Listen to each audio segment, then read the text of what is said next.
Assalamualaikum warahmatullahi wabarakatuh.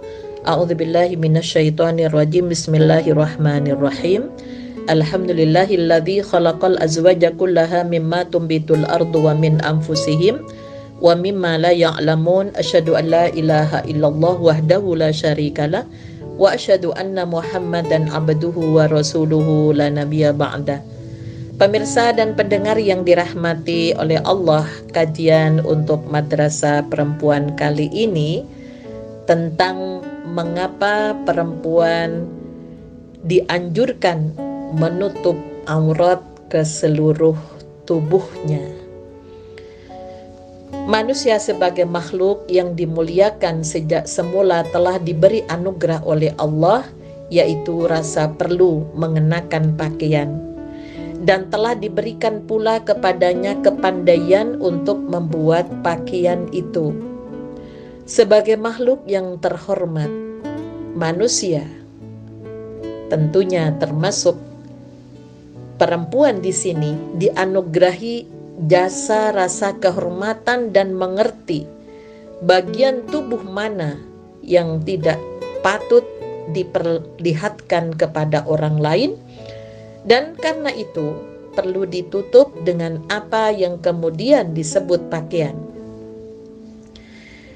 Kemudian Allah memberikan rasa malu, al-haya, dan rasa perlu menutup bagian tubuh yang tidak patut terlihat ini sebenarnya akan tetap terpelihara kalau tidak ada gangguan dari luar dirinya yang itu datangnya dari godaan syaitan. Maka dari itu Islam memberikan aturan-aturan bahwa tampilan seorang muslimah adalah berbeda dengan perempuan pada umumnya. Seorang muslimah merupakan pribadi yang terikat dengan tatanan nilai Islam yang diyakini sebagai kebenaran. Kemuliaan muslimah justru terletak pada keterpeliharaannya menjaga diri dari alat perusak dan perangkap yang dapat digunakan untuk menjaring manusia yang lemah iman, untuk memperturutkan hawa nafsu yang tak terkendali dan tak pernah terpuaskan. Seorang muslimah sejati adalah orang yang menjaga kemuliaan diri dari motif-motif perilaku yang negatif. Seorang muslimah harus menjaga niat yang lurus untuk apa dia berhias dan berpenampilan. Akan tetapi, orang yang tidak rela melihat keluhuran dan kemuliaan muslimah dalam naungan tatanan Islam itu berusaha dengan berbagai cara membelokkan niatan yang lurus itu. Sebagaimana firman Allah pada Quran surat An-Nisa ayat 27, wa yuridul ladzina yattabi'una syahawati an tamilu mailan 'azima. Sedang orang yang mengikuti hawa nafsunya bermaksud supaya kamu berpaling sejauh-jauhnya dari kebenaran. Maka dari itulah perlu ditanamkan, dipahamkan kepada perempuan tentang fungsi dari pakaian itu untuk apa. Pada Quran surat Al-A'raf ayat 26, qad anzalna 'alaikum libasa yuwari sawatikum barisha wa libasut taqwa dzalika khair.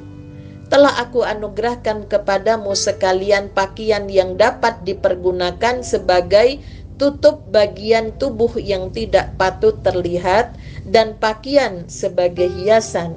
Namun pakaian takwa itulah yang lebih baik. Maka dari ayat tersebut, guna pakaian itu yang pertama untuk menutup bagian tubuh yang tidak pantas terlihat, yang disebut dengan sawatikum. Yang kedua, hiasan dan keindahan yang tidak meninggalkan kesusilaan agama, yang dikenal dengan rishun, ay libasuz zinah. Yang ketiga, menjaga kesehatan. Dengan mengenakan pakaian yang mempunyai fungsi tiga hal tersebut, tidak berarti bahwa sudah tidak ada lagi yang perlu diperhatikan. Karena yang lebih penting dari itu adalah justru pakaian yang harus dikenakan di dalam hati manusia itu sendiri, yang namanya pakaian takwa. Libasut takwa dzalika khair. Itu yang lebih bagus. Artinya apa? Ketika kita berpakaian sebagai perempuan, maka luruskan niatnya. Kemudian jangan sampai kita melakukan hal-hal yang justru akan jauh dari ketakwaan tersebut.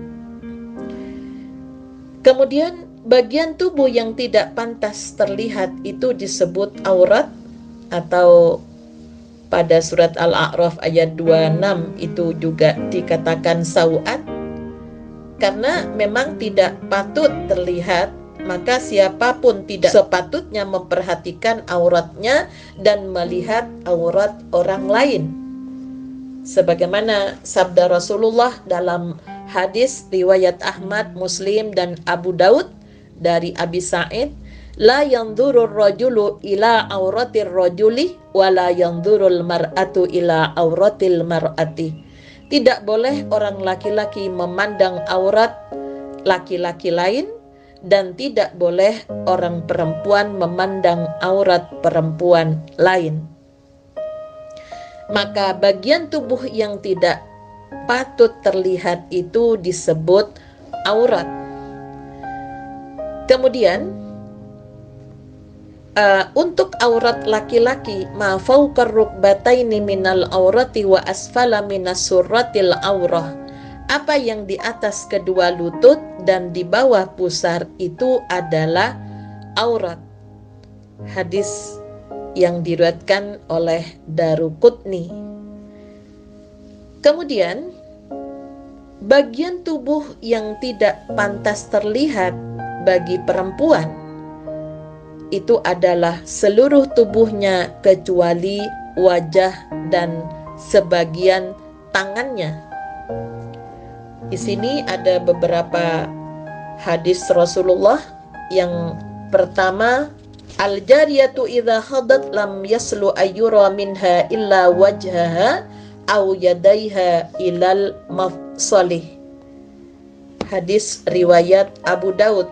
Anak perempuan jika sudah datang bulan atau haid, tidak pantas terlihat tubuhnya kecuali mukanya dan kedua tangannya sampai pergelangan tangan.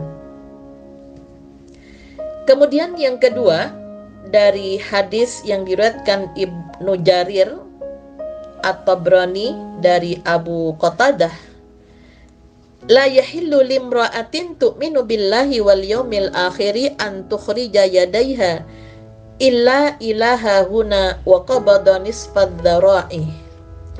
Bagi orang perempuan yang beriman kepada Allah dan hari akhir, tidak boleh mengeluarkan tangannya kecuali sampai di sini, seraya Rasulullah sallallahu alaihi wasallam menggenggam seperdua hastanya.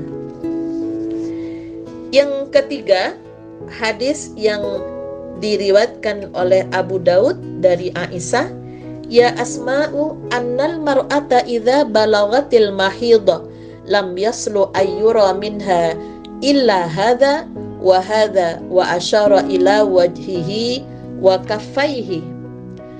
Wahai Asma, sesungguhnya anak perempuan jika sudah sempat datang bulan atau haid, tidak pantas terlihat tubuhnya kecuali ini dan ini. Seraya Rasulullah sallallahu alaihi wasallam menunjuk kepada muka dan telapak tangannya. Kemudian hadis yang keempat diriwayatkan oleh At-Tabrani dari Aisyah, idza araftal mar'ata lam yahilla laha an tadhhara illa wajhaha wa illa ma duna hadza wa qabada. ila dhira'i nafsihi fataraka baina qabdatihi wa bainal kaffi misla qabdatin ukhra. Jika anak perempuan telah melihat darah haidnya, maka baginya tidak boleh tampak tubuhnya kecuali mukanya dan kecuali selain ini. Seraya Rasulullah sallallahu alaihi wasallam menggenggam hastanya, maka beliau meninggalkan antara genggamannya dan telapak tangannya sepanjang genggaman yang lain. Kalau kita perhatikan dari sabda Rasulullah sallallahu alaihi wasallam bahwa menutup aurat itu seluruh tubuh kecuali muka dan tangan. Nah, tangan yang dimaksud di sini ada 3. Yang pertama bisa sampai pergelangan tangan, kemudian bisa agak diturunkan sedikit sampai separuh tangan. Kemudian yang ketiga sampai menutupi jari-jari. Yang penting telapak tangan tetap kelihatan, baik di dalam sholat maupun di luar sholat.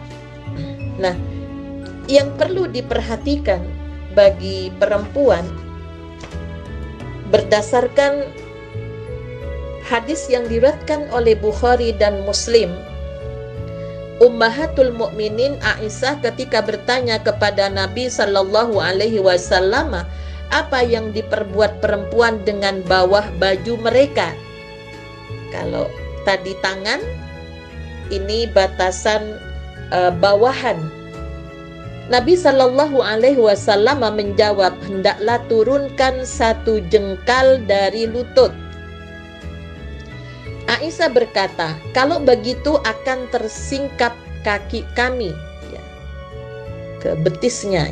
Ya Rasulullah, Nabi bersabda, turunkanlah 1 lengan dari lutut dan jangan dilebihkan. Ya, jadi juga berlebihan, ya, jadi sampai seperti perempuan banyak yang sampai nyeret gitu ya, jadi bajunya jadi kira-kira sampai di atas mata kaki sedikit atau maksimal sampai mata kaki ya, karena bawahnya biasanya menggunakan kaos kaki ya. Jadi ada hal-hal yang juga berkaitan dengan isbal bagi perempuan ya, jadi jangan sampai menyeret karena itu termasuk hal-hal yang berlebihan. Kemudian di dalam surat An-Nur ayat 30 dan An-Nur ayat 31 terkait dengan pergaulan, maka pada ayat 31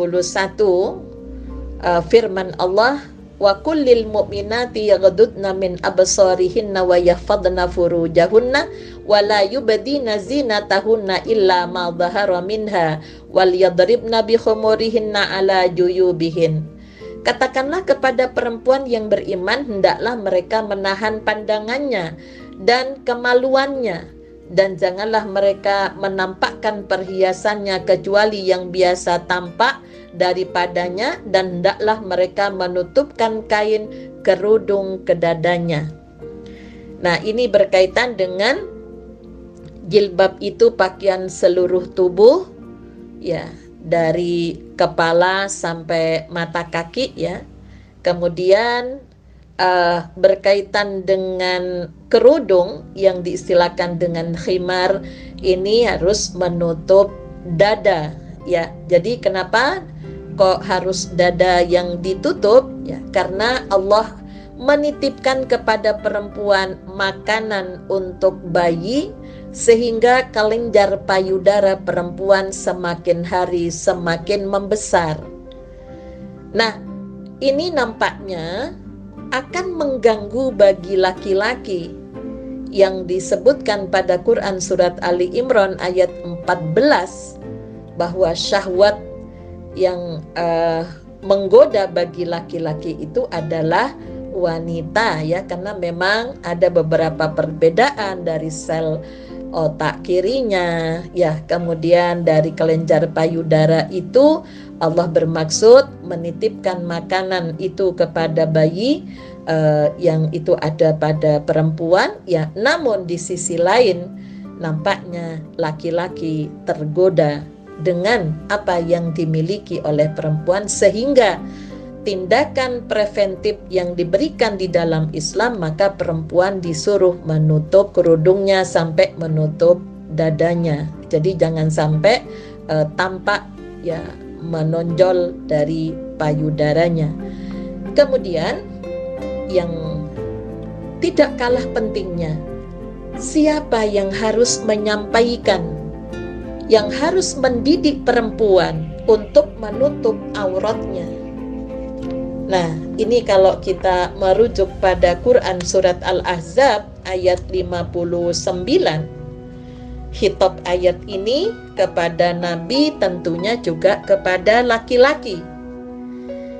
Ya ayyuhan nabiyyu qul li azwajika wa banatika wa nisa'il mu'minina yudnina 'alaihinna min jalabibihin dzalika adna ayyurafna fala yu'dzaina wa kana Allahu ghafurur rahima. Wahai Nabi, katakanlah kepada istri-istrimu, anak-anak perempuanmu, dan istri-istri orang yang beriman, hendaklah mereka mengulurkan jilbabnya ke seluruh tubuh mereka, yang demikian itu supaya mereka lebih mudah untuk dikenal, karena itu mereka tidak diganggu, dan Allah adalah Maha Pengampun lagi Maha Penyayang. Memang kalau kita lihat dari sejarah ayat ini, ya, karena kalau budak, ya, di awal-awal Islam, ya, itu keluar rumah, ya, itu tidak menutup auratnya sehingga khawatir nantinya digoda, ya. Namun ayat ini itu adalah ayat di mana laki-laki sebagai ayah, laki-laki sebagai suami, laki-laki sebagai saudara dari perempuan, dan laki-laki, ya, sebagai muslim yang diperintahkan untuk berdakwah kepada perempuan. Ketika perempuan sudah balik, sudah melihat darah haidnya, maka Allah lewat Rasulnya mengajarkan agar supaya perempuan menutup auratnya, sehingga pada para laki-laki sebagai ayah, sebagai suami, sebagai saudara, ini perlu memperhatikan tentang bagaimana harus mengedukasi perempuan.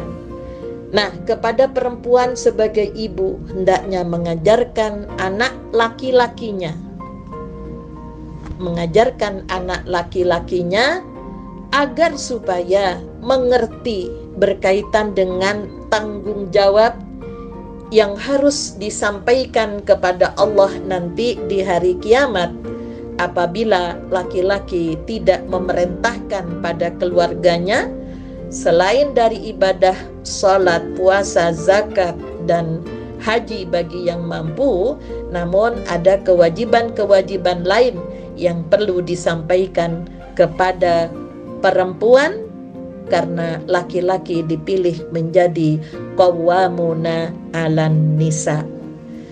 Pemirsa dan pendengar yang dirahmati oleh Allah, ya, mudah-mudahan kita sebagai orang tua, kita sebagai guru, kita sebagai umat Islam itu perlu menyampaikan tentang kandungan mengapa Allah memerintahkan perempuan dan laki-laki juga untuk menutup auratnya, ya, sehingga dengan memahami fungsi, memahami filosofi daripada sejarah tentang perbedaan antara laki-laki dan perempuan, ya, ini akan lebih mudah untuk dilaksanakan daripada hanya sekedar berupa perintah-perintah yang mereka tidak paham maksud Allah memerintahkan, mensyariatkan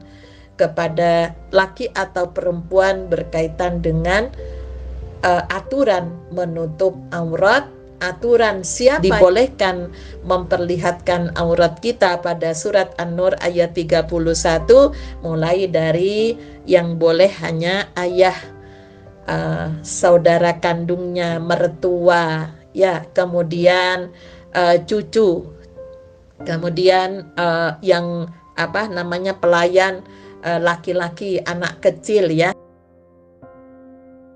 Sama-sama perempuan muslimah, hanya itu yang bisa yang diizinkan untuk melihat. Sedangkan ada saudara sepupu, ya, walaupun bisa menjadi wali, namun itu sudah dikategorikan sebagai bukan mahram karena masih bisa untuk dinikahkan, ya.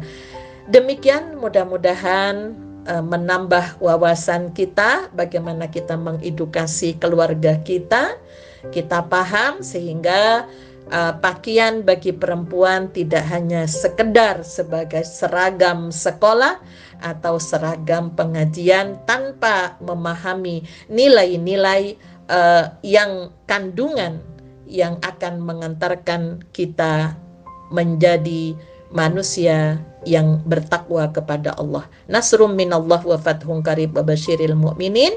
Walhamdulillahi rabbil alamin. Assalamualaikum warahmatullahi wabarakatuh.